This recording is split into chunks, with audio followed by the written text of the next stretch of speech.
or even Hindustan, as the valley was called by an 18th century English sailor. But Muhammad Ali Jinnah rejected the colonial appellation and chose the pious neologism Pakistan, land of the pure, instead. He assumed that his co-evals in Delhi would do the same, calling their country by the ancient Sanskrit title Bharat. When they did not, Jinnah was reported to be furious. He felt that by continuing to use the British name, India had appropriated the past. Pakistan, by contrast, looked as if it had been sliced off and thrown out. During the 2 years that I lived in Delhi, I wondered about these things, the ironies, misnomers, and reverberations of history. But perhaps, to my sun-baked imagination, it was the river itself that was most enticing. I dreamt about that river, which begins in Tibet and ends near Karachi, in the shimmer of the Arabian Sea. I tried to picture those waters, which emperors had built forts beside, which poets still sang of, the turbulent, gold-bearing abode of snake goddesses. When at last I reached Pakistan, it was to map these layers of history and their impress on modern society. In the time since the country's founding, Pakistanis have been brutalized by the violence of military dictatorships, enraged or deceived by the state's manipulation of religion, and have been terrorized by the West's war on terror. But Pakistan is more than the sum of its generals and jihadis. The Indus Valley has a continuous history of political, religious, and literary ferment, stretching back thousands of years, a history which Pakistanis share with Tibetans and Indians.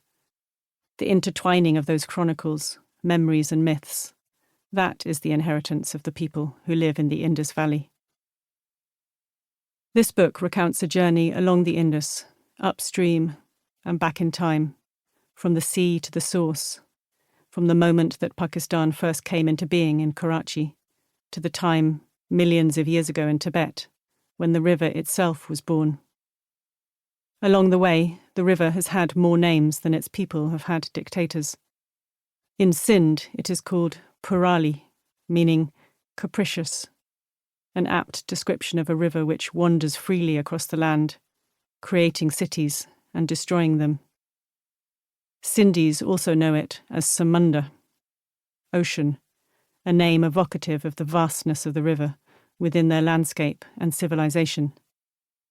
For Pashtuns on the frontier with Afghanistan, the Indus is simultaneously Nilab, blue water, Sher Darya, the Lion River, and Abasin, father of rivers. Along its upper reaches, these names are repeated by people speaking different languages and practicing different religions. Baltis once called the Indus Gemtsu, the Great Flood, or Sufo, the Male River. Here, as in Ladakh and Tibet, it is known as Senge Sampo, the Lion River. Today, in spite of the militarized borders that divide the river's people from each other, the ancient interconnectedness of the Indus still prevails. The river gave logic to my own explorations. It lies at the heart of this book because it runs through the lives of its people like a charm. From the deserts of Sindh to the mountains of Tibet, the Indus is worshipped by peasants and honoured by poets. More than priests or politicians, it is the Indus they revere. And yet it is a diminished river. The mighty Indus of Sanskrit hymns and colonial tracts was heavily dammed during the 20th century. Beginning with Britain's profit-driven colonisation of the lower Indus Valley, and extending through decades of army-dominated rule in Pakistan. Big dams have shackled the river, transforming the lives of human and more than human species on its banks and in its waters. Now when I think of the Indus, I remember the eulogies of Sanskrit priests, Greek soldiers, and Sufi saints. Their words come down to us across the centuries, warning of all there is to lose. Chapter 1. Ramzan in Karachi, 1947.